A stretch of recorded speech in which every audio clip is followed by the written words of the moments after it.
My roots go deep in the town of Bristol and my home state of Maine. I have bookshelves and boxes filled with its stories. I keep telling myself I'm collecting memories for future generations. But you know, unless we start sharing these stories while we're still here, the thing we're collecting most of all is dust.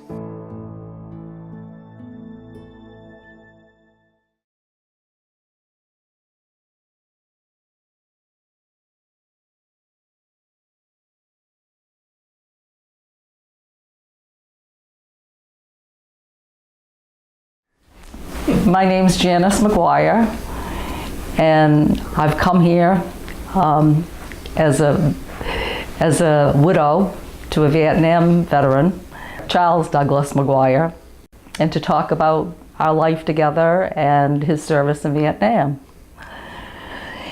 Doug passed away 21 years ago, yesterday, and a lot of his issues were connected with the Vietnam War and the Ancient Orange that he was exposed to while he was over there. It took many years for them to actually come to that conclusion, but because he was so healthy before he went, when I first knew him, he never was sick, colds, anything. A couple of years when he came back, it all started. But I have to say, his big spirit and his big heart, he didn't let it interfere with a lot of the quality in his life. Many people that knew him would never know what he was going through personally, physically. He was a very kind-hearted human being who always stood up for the underdog. His big personality was obvious to everybody that met him. I can remember when he went to the dump one day, he saw somebody without a coat and he came home without one because he thought they needed it worse than he did. Actually, my daughter had bought it for him and wondered where it went. There's so many wonderful things I can say about him. I saw him for the first time when we were in the 6th grade, when he moved here from Jefferson with his mother and father. Even though his mother was a native from New Harbor, they had lived up there for a few years. And when we were juniors in high school and we were thrown together is when we started dating. Now you have to realize that big personality of Doug's and his mischievous ways kind of made my mother wonder if that was the way what I should be doing. But in the end, he won her over like he did everybody that knew him because of his big heart, his personality. And she ended up loving him just like everybody else did. After we graduated from high school, we got married that December. We graduated in June and we were married in December 23rd, 1966. And we got married because we knew that he would probably be going over to Vietnam. Now the thing is, he was actually an only child. He didn't really have to go. But he had the thought that he was doing this for his country. And he didn't want to back out or look like he was reneging in his responsibility to protect the country. I have to say though, after his year in Vietnam, when he came home, he had a slightly different attitude of the Vietnam War. Because he said it's a war that can't be won, and he knew it. And I think we all know now that if President Kennedy had stayed in office, they would have pulled them and we wouldn't have lost so many men over there. But as it turned out, when Johnson was in there, the profits were so big from having them there that they decided to keep it. And that kind of turned our attitude towards what was happening at the time. I did watch the news often, but I have to say, I think at that time it wasn't like it is today, where they tell every single thing that's on there. That back then, I think they told you what they wanted you to see, and some of the things that they didn't weren't broadcast. Oh, when he was in Vietnam, he ran into Danny Benner, and also Stanley. Now, he ran into Stanley. I try to think of how he knew. Probably from several places. He used to write to Mama, he wrote to myself, he wrote to Mary, and he wrote to a lot of people around here. So somehow he knew that Stanley was in the hospital. And Stanley happened to be in the hospital in Cameron Bay, which was Doug's base. Even though he drove convoys and traveled around Vietnam, his main base was Cameron Bay. So he probably, knowing him, he probably checked the hospital often anyway to see if there was anybody in there that he knew. That was just kind of the type of personality he had. And I guess he really surprised Stanley when he was standing over his bed when Stanley was in there with malaria. When he was in Vietnam, he took his leave in Hawaii, and that was because it gave me a chance to fly out and see him. So I'd never flown on a plane before in my life, so at the age of 19, I hopped on a plane in Boston and headed to Hawaii with my orders. And it was an experience of a lifetime. It was beautiful over there, and I met so many other people that were going through the same thing we were. Meeting him he was actually on the first bus that came in, and he said, "I spotted you way up there," when he was coming in on the bus. Going home was a different story, though. I have to say, it was one of the saddest moments of my life. I have really never seen so many unhappy people in one spot at the same time. Wives were there with their husbands, mothers and fathers with their children going back to Vietnam. And I actually got sick to my stomach and nauseous. Had to go outside. Douglas didn't really want me to go to the airport because he knew how it was going to be, but I did. I went anyway. And he said it was the longest walk he ever took when he walked to that airplane to go back to Vietnam. Yeah, we wrote to each other almost every day. Yeah. But I would get 4 or 5 letters at once, and he'd get a bunch at once because they monitored them very closely, letters that went in and out, I understand. So they'd all come at once in the mail.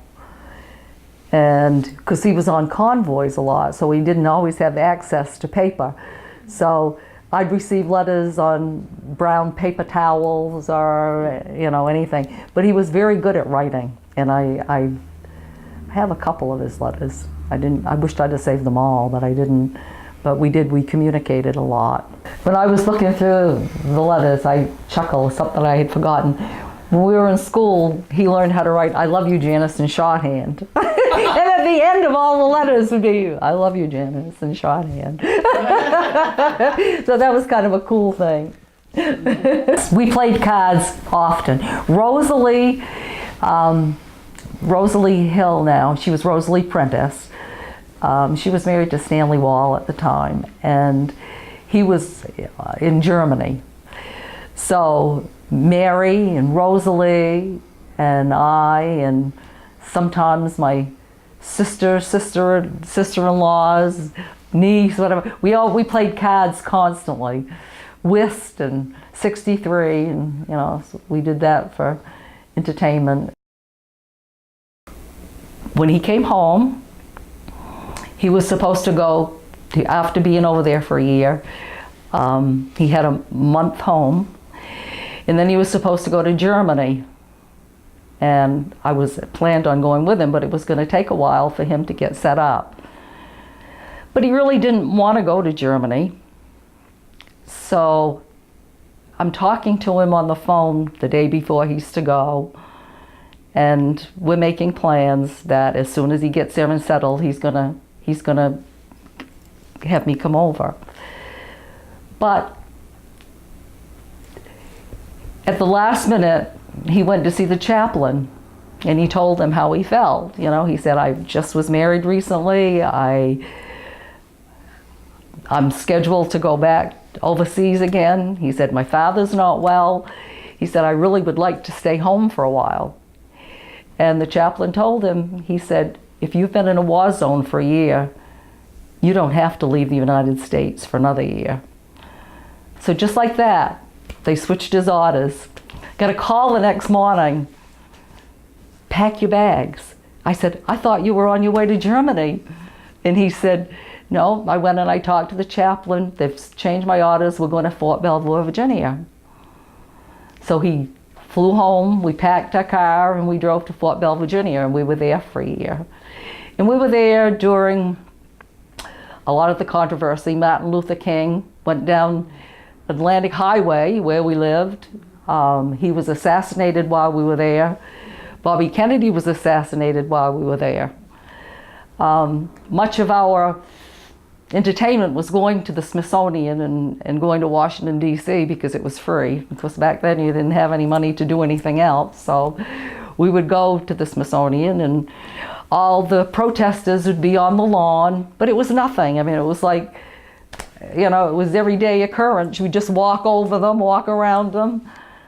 And I have to tell you, with their thoughts of the Vietnam War, many times I wanted to sit with them. I think we both did. But it was, I have to say, what we experienced, we both grew so much. I mean, you have to remember, we were very young, and you grow up pretty fast when you're faced with these circumstances of a war and assassinations and protesting. So we really learned a lot when we were in Virginia, and did a lot in Virginia. So the Army, it's like, it's bittersweet. There was so much negative in it, and there was so much positive. We learned, we were able to do things that we normally wouldn't have done. That's another thing. When he was in the service, we did get to meet a lot of really wonderful people, several couples in Fort Belvoir. And while we were in Fort Belvoir, we had visits from home a lot. My sister, Betty and Gordon, came down probably 2 or 3 times to visit us, bringing my mother with them. His parents came to visit us. Carol Fay Prentice came and lived with us for a short time because Jamie was stationed there. But we really, when we were down there, it was kind of like a vacation. Yes, he came home from Vietnam in April of 1968. And when he first came home, he was very, very ill. And he blamed it on all the shots they gave him when he came into Washington. He was actually in bed for maybe 3 days when he got home. He said when he got off the plane, and they had to inoculate everybody when they got off the plane. He said it was like there were shots coming at him from all angles. And I wonder sometimes if the Agent Orange might not have been the problem, or it was all the inoculation they gave him. But he really was very, very sick. But then, after he started to feel better, we were given a huge party at my sister and her husband's. There were a few times that he would wake up in the middle of the night, and I found him standing up in the middle of the bed, talking loudly. And he said, we just have to make sure there's no guns, no knives, anything around, you know, because it was really, it was traumatic, you know, coming back with all this. He dealt with it, I thought, better than I would have expected him to. When we were in Virginia, he did have a setback. We were at a party, there was a lot of drinking going on, and he hallucinated. He thought he was back in Vietnam. And I have to tell you, it really frightened me, and I thought he'd lost it. Next morning, he was fine. A couple of his buddies said the same thing had happened to them. It was part of the process. He really didn't show a lot of the trauma that you hear about that a lot of the Vietnam vets talked about. Don't know if it was attitude. I don't know. But I do know that his health was certainly affected, because shortly after our daughter was born, she was probably either kindergarten, first grade is when he started having symptoms. And at first they thought it was arthritis, and then they called it polymyositis. He had pneumonia several times, but it wasn't a pneumonia that was contagious. It was something that his own body was producing. And he did go to Togus, and they were really very good to him. He had a doctor that he had total faith in. And one time when he had blood clots in his lungs, it was really touch and go. And I remember his doctor calling me and saying, he's going to be fine. I'm going to make sure he's fine. And we really had a lot of faith in him.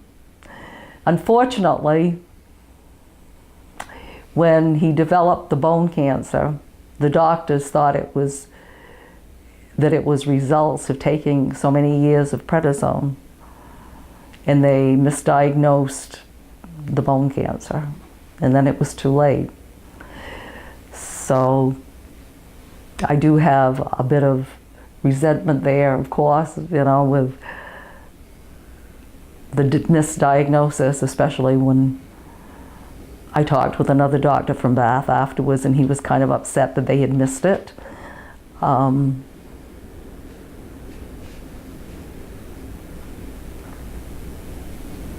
It was really a tough time in my life. I have to say, losing him was probably the hardest thing I've ever been through. It was the hardest thing I've ever been through. I read everything I could get my hands on, trying to figure out what it's all about, you know. Why? What is life about? I read every spiritual book I could find, went to psychic, past life regression, finding some connection, because I have to say, when he did pass away, I had a feeling come over me that no matter what, you can never take him away from me. We'll always be soulmates, and I'll never, ever be separated. And I strongly believe today that we're on this earth many times over with soulmates. And we have journeys and lessons to learn in life, and the answer is love. Because love is the only thing that connects us. It's the only thing we bring with us. It's the only thing we take away. So if we all could just love one another a little bit more. And that's sort of anti-war, which I think we need to get away from war.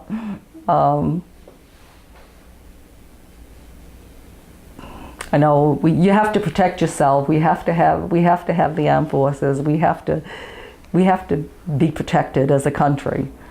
But I think we also have to work towards trying to make peace with everybody in our country and the world. World War II is different because I feel like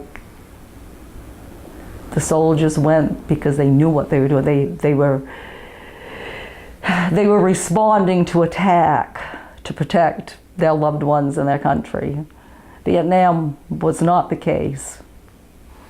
I feel like it was, maybe they were used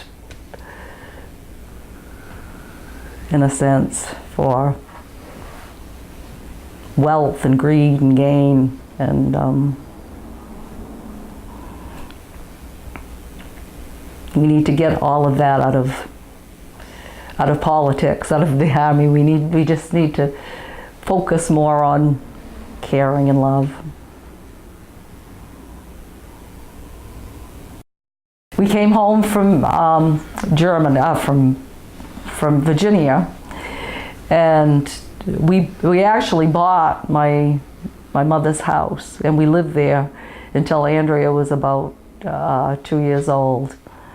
And then we sold it and we moved down here. He wanted to be closer to the water because he clammed and fished, and he just wanted to be near the ocean. He had ocean in his blood. Well, I think once you get the ocean in your blood, it's there forever. Because I know when he was young, he always used to say, "Never gonna live in that town, that small town, there's nothing there." Then once he was away, he couldn't wait to get back, and he didn't want to go. so it was there, it was in his blood. The years that he was ill were up and down.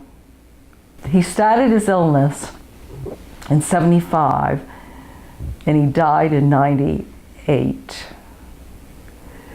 So he was ill for 25 years. When he first was diagnosed, Dr. Vinton up here at Miles Memorial knew that he would need a lot of care when he was diagnosed. And he said if all the tests that he had to go through, if he could have it done at Togus, it would be much less expensive. I had been working when Andrea was born, and then I got through work shortly after we moved down here, and we didn't have health insurance at the time. So that's why he began to go to Togus. Eventually, I started working at the First National Bank, and I had back then full coverage as he did. But he had already started at Togus, and he felt comfortable there with them, and that's where he went most of the time.